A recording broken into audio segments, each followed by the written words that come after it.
Yeah, I'm Hugh, yep, founder of Nexus Mutual. I guess quick background. I'm an insurance person by background, so I've been doing that for many, many years. And then, yeah, based in London, decided to, when I heard about Ethereum for the first time, it's been a while trying to work out how to make insurance work because it kind of made much more sense to me after being kind of interested in Bitcoin a fair while before that, but not really knowing what to do with it. So um, made the leap and started developing Nexus. Well, started doing research in like 2016, so it's been going for a while, but slowly, and it took us a while to get to development and mainnet and stuff. But yeah, been going really well recently. Cool. So the format is like a very kind of flexible.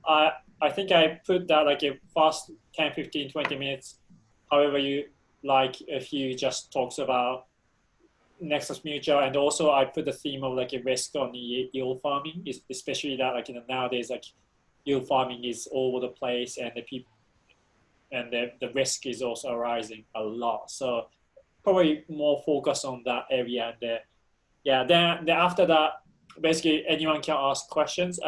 I call this called like a AMA karaoke format. So like if you go to karaoke box together and everybody sing, not everybody is a professional, podcaster or anything. So like there's no like wrong question, but like just like karaoke, you can sing as much as you like, but you just be a bit mindful for other people that like if you dominate everything, which could be me because I tend to talk a lot, but like just ask a question, then after that, then pass the mic to someone else. So like hopefully by the end of this 50 minutes, another one, everybody had a chance to ask questions. And another thing is, if you are not familiar with Nexus Mutual, either Hugh can share the screen, or I also have a membership on Nexus Mutual, so we can actually do quick like screen sharing them as well. So that kind of area you can ask a question to. Okay, so back to Hugh again. Yeah, cool. I'll just give you a quick background on Nexus, really high level, kind of where we are and where we're going, and then kind of get into the farming stuff. So I mean, the idea with Nexus is to really be I guess, a decentralized Lloyd's of London, and I guess what we mean by that is you should be able to bring any risk in the future. You should be able to bring any risk to Nexus, and if enough of the Nexus members want to kind of stake against that risk or back it, then it can go live and offer you cover at a certain price based on how much staking is there.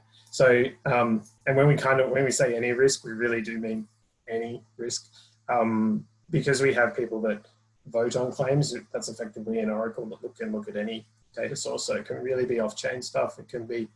We actually I personally started building this because of being able to get things like natural catastrophe type cover, so earthquake or hurricane cover, into like underserved communities and things like that. That's kind of where it really kind of came from. But we switched our kind of initial product into something really native for the crypto community, because they were going to be our early users and early adopters, so we really wanted a product for them.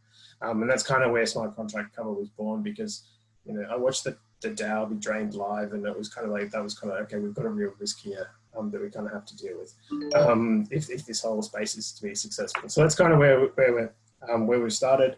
But the whole idea is to kind of expand the coverage and the products into different risks within crypto to start with, and then more widely after that. But got to start somewhere. So that's really kind of where we're headed. I think specifically on yield farming, I guess everyone's pretty much aware what's going on. But I guess the whole idea is that you attract liquidity, mainly primarily in the form of stablecoins, but obviously not always, to particular protocols, and then you get bonus, usually governance tokens, to give to kind of encourage that liquidity and bootstrap things. And I mean, it's pretty powerful way, and it's been proved to be pretty powerful at bootstrapping networks and things like that. I personally question actually how sustainable it is. I mean, it can't keep going forever, but it could be. It is a pretty powerful way to kind of get up to another level, like kind of get this critical mass of stuff going. So, I mean, there's obviously benefits, and the whole space is benefiting from it at the moment. So, of course, the downside there, or the difficulty there, is kind of the risk that people are taking on. And I guess I just notice just people just clicking the button, and people are willing to throw money at anything because, you know, you can earn 1,000% APR or whatever it is this particular week. And so that no one really kind of understands exactly where all the risks that they're taking on. And I mean, and it will blow up at some point somewhere. It's hard to know. No one knows exactly where or whatever, but something bad is likely to happen. It's just probably a matter of time. And then there's kind of no free lunch really. But I think there's kind of two main areas where people don't really understand what risks they're taking on. And I think the biggest one is this kind of stacked, what I call to refer to as like stacked risk or stacked protocol risk. So for example, with wired and like Wi-Fi, you've kind of, or however you're supposed to say it, you've got this token, but you're exposed to the YN contracts, you're exposed to Balancer, you're exposed to Curve, you're exposed to Compound, you're exposed to DYDX, you're exposed to Aave, Baker, because DI's underneath this thing, you're exposed to Tether, actually holding the peg, you're exposed to USDC, not blacklisting you, it's just this massive combination of risks, and a whole bunch of them are, hopefully all of them are very, very extreme or unlikely risks to actually occur. But then when you add up those, and you add up 20 or so unlikely risks, then it's hard to know, really quantify what risks you're really taking on there.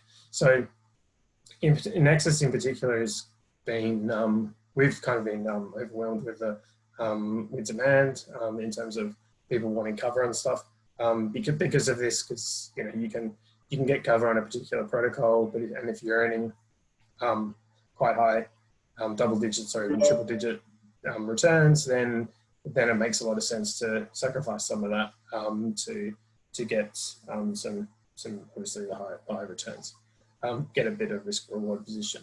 I guess the other broader trend we're noticing that's probably worth commenting on is that because there seems to be a bunch more professional or more like institutional type money entering the space and getting involved in yield farming in particular, and because they tend to be managing other people's money, they tend to be more risk aware, and so they're more likely to want to purchase cover with Nexus or manage their risk in some other way. And so I think it's important that the more we can cater to that, obviously the more inflows to the systems we're likely to get, because they just have higher standards of responsibility to their kind of investors than I guess you or I have just putting money in some protocol because we think it'll get a good return. So I guess that's the other topic. I guess there is another point probably like to make before kind of just opening up to questions that people throw at me. And that's the one around if a protocol has been hacked or had an issue and people have lost money, should the protocol actually refund users? Now, if obviously sometimes they will be able to because it's small enough versus their financial resources, and other circumstances they won't be able to because it could be large. I guess from our perspective, if you have the protocols, and I totally understand why they would do this, but if you have the protocols actually refunding, then it potentially encourages bad behavior in the future, or an expectation in the future that, if something goes wrong, someone will sort it out for me. It's kind of it's a bit against the ethos of permissionless stuff, like take your own personal responsibility. And so, I mean, there are a whole bunch of risks and you can't get them all covered right now. Even with Nexus, we're a bit more restricted. But I think it would be good if we keep going with that ethos of personal responsibility, and not have the space kind of, or expectation that there are going to be refunds and bailouts, because I think that it causes the wrong behaviors in the long term. And I believe it's perhaps less beneficial for us as a space because it kind of puts this, outsiders looking in will have this expectation that, oh, the protocols are responsible for their users, rather than the kind of pure ethos is like you deploy fully decentralized smart contract and it just runs and that's nothing you can do, etc.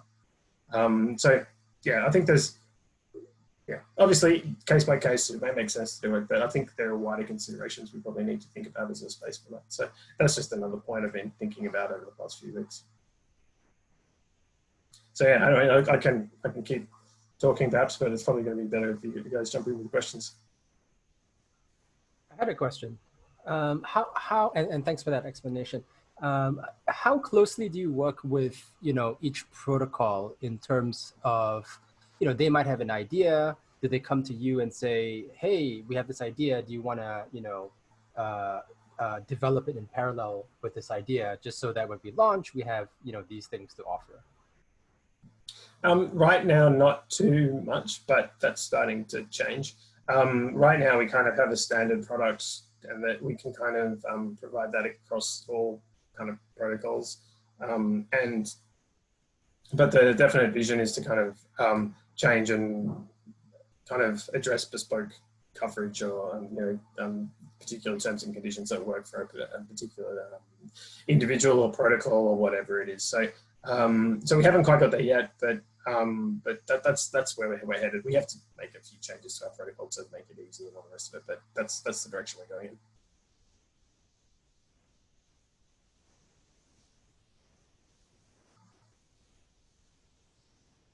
Sorry, Mariano, did you have that question from before? I didn't quite get it the first time around. Hey, yeah, so I just wanted to ask, right now, I see that most, insurance protocols, they're provided, either externally, or my question is, do you think that there's going to be, more partnerships to add this kind of thing at the protocol level instead of, one layer above? And even that question makes sense, because I'm thinking, I don't know, maybe have an automatically insured maker vault, or something like that. Yeah. So I guess it depends on the level of integration you're kind of thinking about there. But that's kind of the vision of where we're trying to go to as well. Like the very simplest thing, like right now, if someone wants to cover on Maker, they go to Maker and open their folder, and then they come to Nexus to purchase a cover, right? Like very, very basically, like you could have that cover purchase sit on Maker because that's where the initial product interaction happens, and that's natively where it would suit best. I mean, our vision is for the like 90% of our cover purchases to not happen on our site, because that doesn't really make any sense. Like we should just be as easy as kind of a one-click added on, right? And then more kind of granularly, you should be able to get to a point where we like create effectively bundled products. So maybe this works for Maker, maybe it doesn't, but you can have a natively covered token that does something. So it could be a natively covered interest-bearing token that's just a kind of a new product, and then that's the type of thing you can do really. Like the composability is like using it to its full extent, I guess. And then it's really easy for the user; they can just take the token or take the covered bundle token, or decide to just go with the regular token. So, and then that's a really simple kind of pretty deep, I guess, integration. And you can then obviously abstract it and make it easy for the user in the UI. How, I mean, you mentioned this obviously before, probably like back in Jan when we talked about this, right? How are you working on this now, guys, or is it still a concept stage? No, we are working on it. I have to say we've had those ideas for a while. We did put them down for a bit, mainly because we had enough demand. without building that stuff right now, and we needed more supply side capital to meet the demand that we were getting. So we're, obviously nice problem to have, but that's kind of where we were as a project. So we all of the kind of distribution stuff that we were working on and product bundling and things we put down for a bit and focused our attention elsewhere. But I guess over the past month, the capital flows into Nexus have been really quite strong. We're still relatively small, but they're quite a lot higher than we were before. And so now we can start shifting our focus and start building out those other types of things on the demand side, supply. So rather than supply. And so things like distribution are making it really easy, and is where we're going next. So you talked about, for example, having essentially an insurance wrapper, which is what we have in traditional finance, right?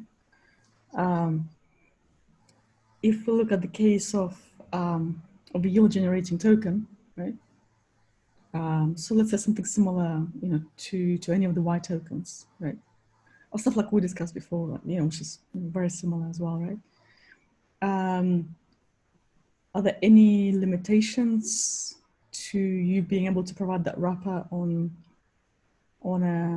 ERC20? Or yeah, potentially. We have to work through exactly what that looks like from a regulatory point of view, I guess. That's the main challenge here, right? Yeah, but I think it's one thing we definitely want to work towards. I mean, in general, like for those who know the details, we're our DAO is actually linked to a legal entity in the UK, so it's kind of this hybrid model. And we do have KYC to join the mutual because you need to join that legal entity in the UK. And so that has quite a lot of benefits. It's obviously not pure decentralization, but it has some benefits in the meantime.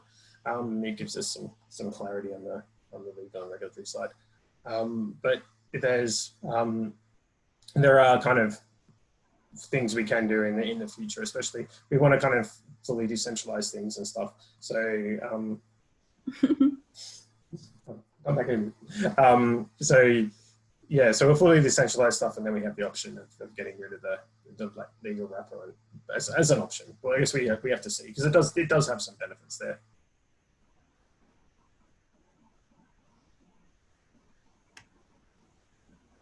I had one question. So you have an associated token, right? I was just reading the FAQ a little bit, but yeah, I just wonder if you could very quickly just say how the token derives its value, and why would somebody want to hold it or trade it?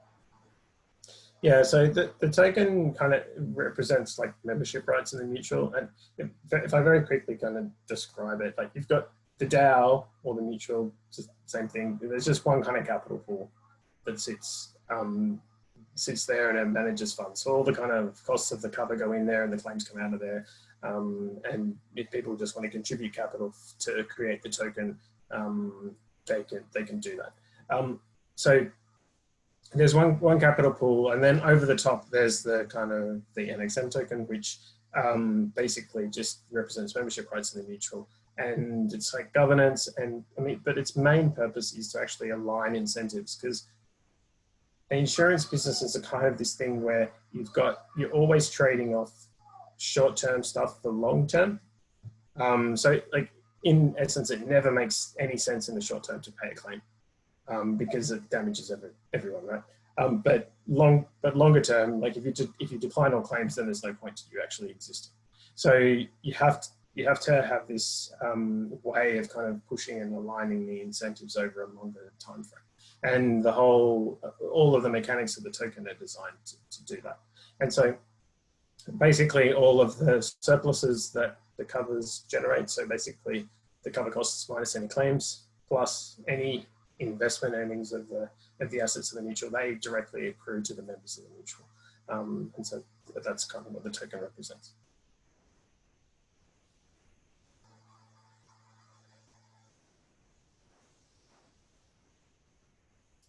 I'm playing with your dashboard, and it looks like I have 0.11 NXM. Shall we try to stake just so that we can try? Yeah, so let me try to share. screen. Oh, yeah, you may. It's probably not going to work with 0.11. Okay. I can tell you that now. There's some minimums. Well, before we go in sharing screen, are there any other questions you guys want to ask? Yeah, I'm good. Cool. Okay, so let me share screen. Has anyone used Nexus Mutual before, by the way? Yeah, I did. Yeah? Yeah. Did you stake or did you buy cover? Yeah, I used to buy an XM and sell. Oh, okay, just like trading. Just, yeah, speculation. Okay. You- I see. You're moving guys- forward. Can you guys see my screen? Yeah, we do. Yeah, so I did actually bought a cover back in just during the before the DevCon. So Kickback just did a new release, like integrating with DAI and all that stuff, and I wasn't quite sure whether it would be okay or not. Then I know like more than dozens of events was happening, so I do remember like we did the staking process with Hugh, and I had a cover for the about 2,000 DAI. So that's one of the cases that like rather than the participants of like DeFi project buys, it's a kind of case that company bought on behalf of user. So I was prepping for the case that like, if something goes wrong, I can at least pay back based on the cover I got from the Nexus Mutual. And at that time, is it why I have 0.1 NXM? I don't even remember. Yeah. So I think that's right. Because basically 10%. So you burn 90% of the NXM when you buy cover, and then you're left with a small amount, and you get to do whatever you want with it afterwards. So that's probably the 10% left over from your. So I had I remember I bought was like I paid a premium of like about 20 DAI, and that means I burned like 18 DAI worth of NXM, and this is kind of leftover, and I guess it's appreciated because it went like 3 times, right? The value or something. Yeah. So that I have NXM, and to get to that, I think you have to be like in certain country, and you have to do KYC. So my Ethereum account got KYC. So I have this. Is this pool staking, or how do I stake? Yeah, and get Yeah, so you probably be able to get most of the way through, but if there are minimums, then you don't have enough NXM. Oh, how much do you need? You need 20, so that's probably not going to work. But 20 XM. Yeah. So, but still, you can probably go through. Not sure right now. Yeah, it's about $12 in NXM. And so, yeah, I mean, you can go through right now. Essentially, you just kind of select which ones you want to stake on, and then kind of add them to your basket, as it were, and then fine tune the amounts that you want. So how do I find out which one is worth staking? Which one has lots of staking on it? Well, no, which one is like more profitable? Yeah, so right now, yeah, it's a very good question. We're going to be coming out next week with actually some really more detailed dashboards and stuff. So this new pooled staking approach was released relatively recently, about 3 or 4 weeks ago, and kind of because it's relatively new, we didn't want to put like APRs up there until we had some reasonable data to put them up there. But hopefully we'll be able to get something out there soon. The ones where most cover has been purchased on are the kind of yield farming ones. So like Curve, Balancer, and Compound are the big ones, as well as synthetics. Is there a balancer? It should be. When balancer got hacked, did anyone claim?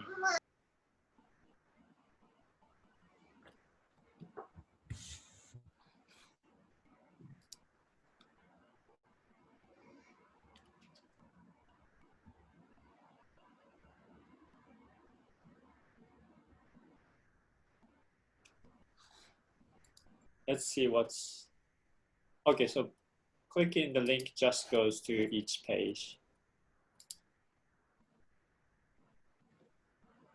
There's a Menon, ample force, M stable, synthetic, DXTAO, Gnosis, Neo. Is Neo like a, is it DEX, or I thought that's kind of centralized yield farming thing? No, that's like a compound money market type thing. It's basically Indian version of compound. Oh, Another really? one to Singapore. Yeah. Yeah, they are always have a high interest rate. Like if I go to the DeFi rate or something, Yeah. they're always highest. I was under the impression like it's kind of centralized one, like Celsius or something. But this is another like compound. Yeah. I see. And but the ones. Okay, shall we try Neo then? Select. Continue.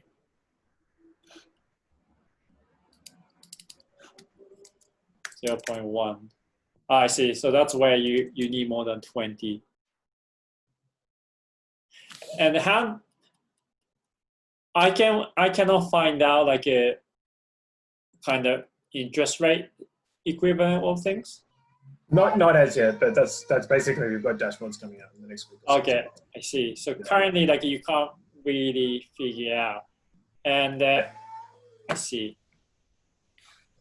Yeah, because basically the way it works is you get rewards when someone buys cover, and so because that's a relatively less frequent thing than, for example, if you're in a Uniswap pool where trades get done quite frequently. Then it's a bit hard. We need a bit of a longer time frame to work out what the average yields are and stuff like that. That's all. Is there a way to figure out which one people keep buying things? Which one is more popular?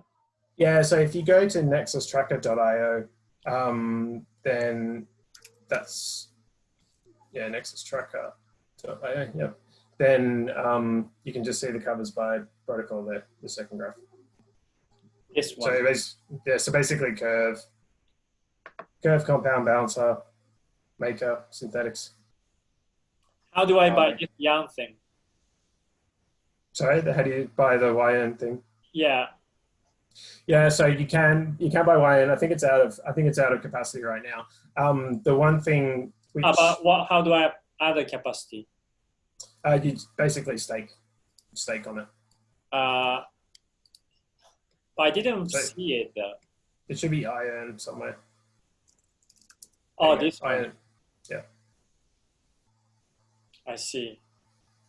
But like I also have Young Finance. So if I stake for the things I have a risk on, it doesn't really make much sense, is it?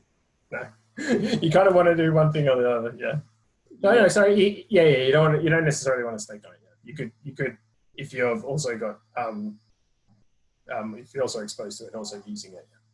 I see. Let's go back to the tracker. Active cover amount. Why active cover is all? What does this? No, this is like in the future. So basically, if no more cover was bought, that's when all the cover expires. So, so that's like the bottom of that graph is July 21. So right now we've got like whatever that is, 18 million of cover outstanding, and then some of it expires over the next few months, and then some of it goes on for a year or so. Right, and sorry for switching across.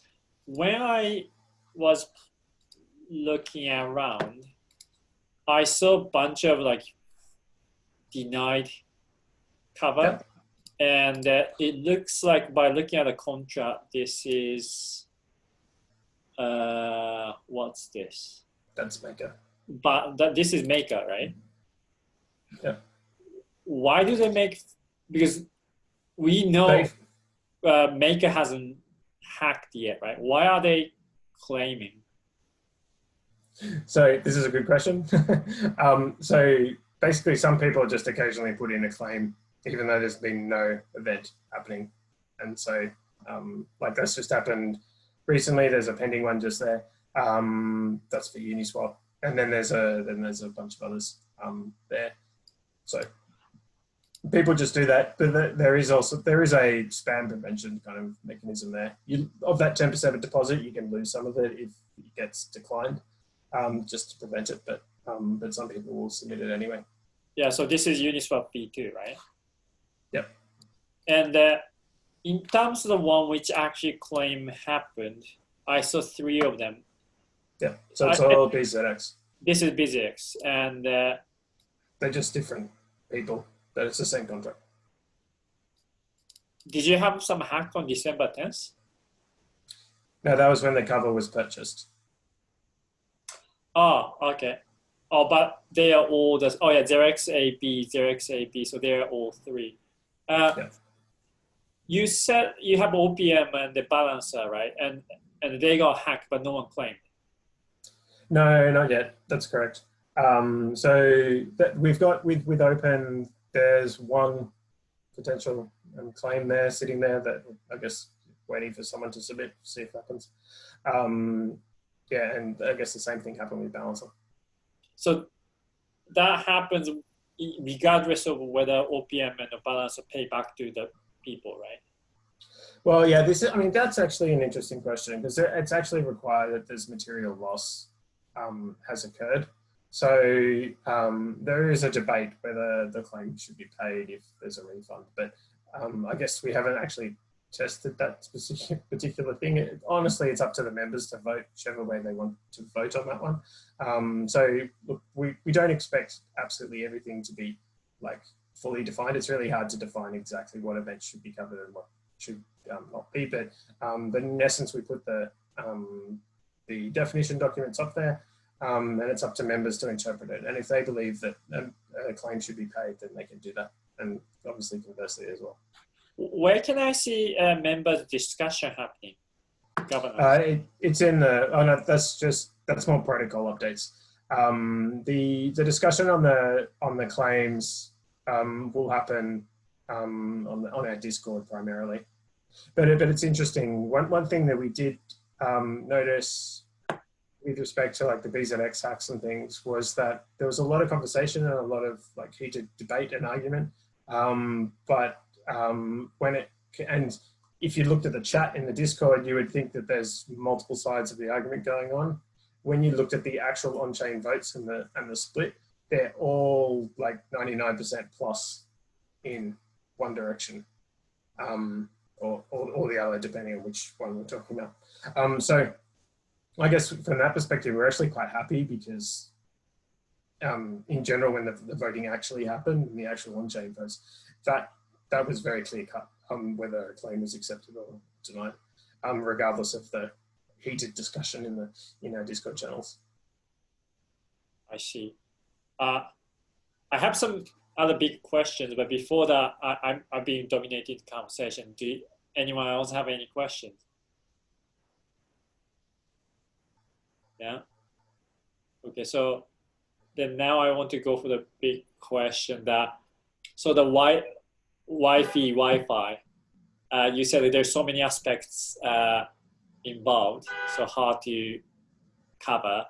But if you are to cover, because in the beginning I mentioned I want to start doing a code reading club, so I want to look into the Wi-Fi related code. From the insurance perspective, what kind of information do you need to be confident that you can put some number in terms of the premium and the stuff?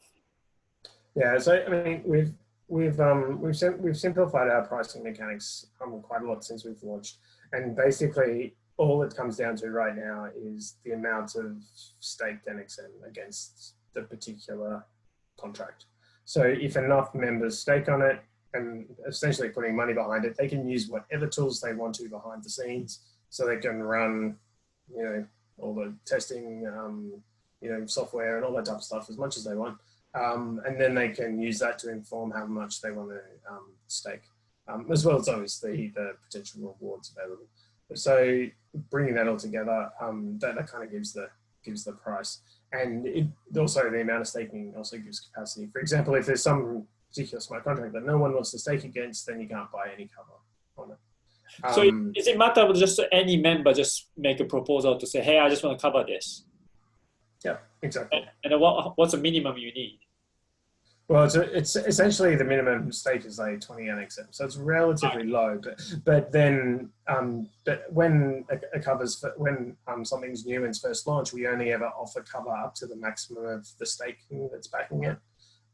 So, for example, if there's only a small number of stakes, then you're only going to be able to take out a relatively small cover on it as well, and the price would be relatively high. So it kind of needs a little bit of like momentum behind it and a decent number of people staking to kind of make it active and able to work, which kind of makes sense because you want a few people to look at this thing and back it before the mutual takes on the other side of the bet, essentially the risk of the thing going, having a problem.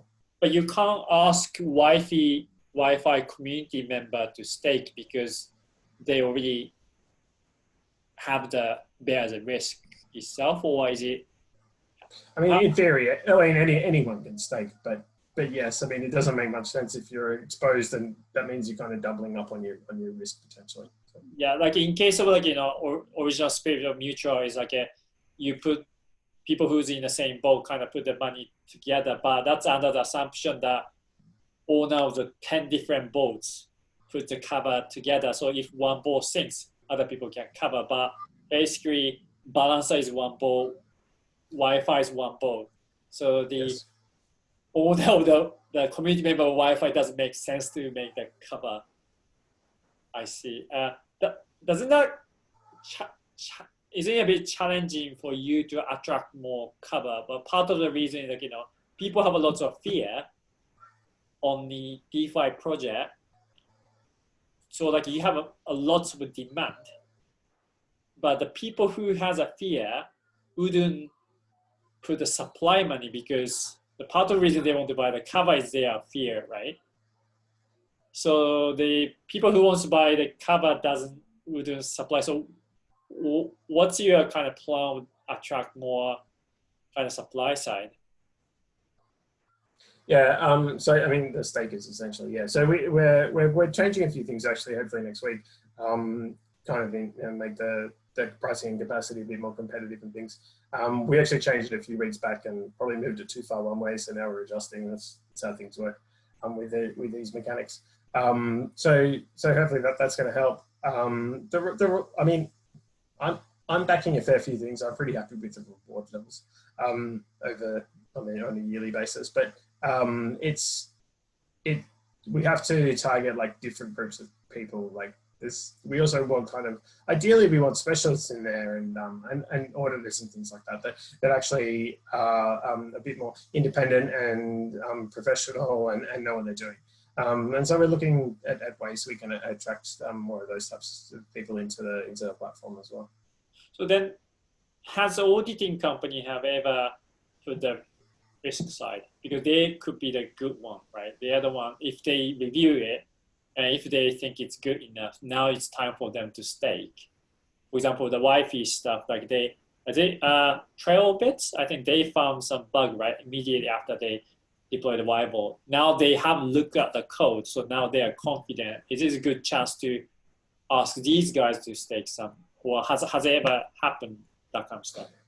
Yeah, I think it was Quantstamp that looked at the Wi-Fi ones, but yeah. But either way, I know we've got some stakers who are auditors, but we haven't necessarily got auditing companies representing the companies themselves as yet. Though we're talking to a bunch about this and how we can make it work and things. But, one of the challenges is that they are service-based businesses, and so you need a kind of initial lot of capital to kind of start the process. And so they're quite willing to do that, but getting over that hurdle of the capital is the first part. So we're working on ways to look at that. Cool. I think I did ask most of the questions I wanted to ask. Anyone else have any other questions?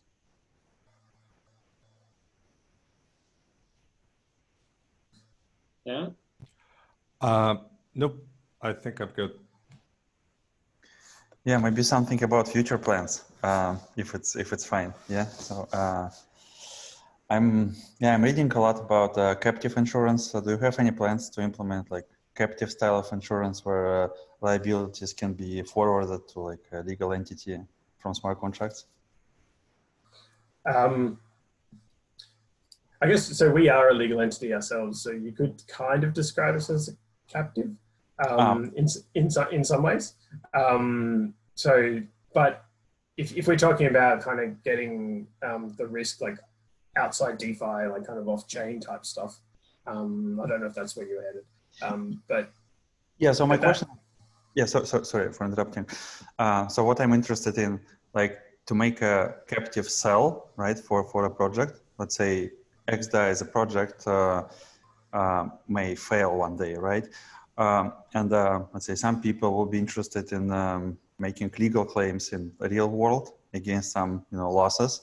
So that's like the question, like with captive insurance cells, they can make these legal claims to these entities, right?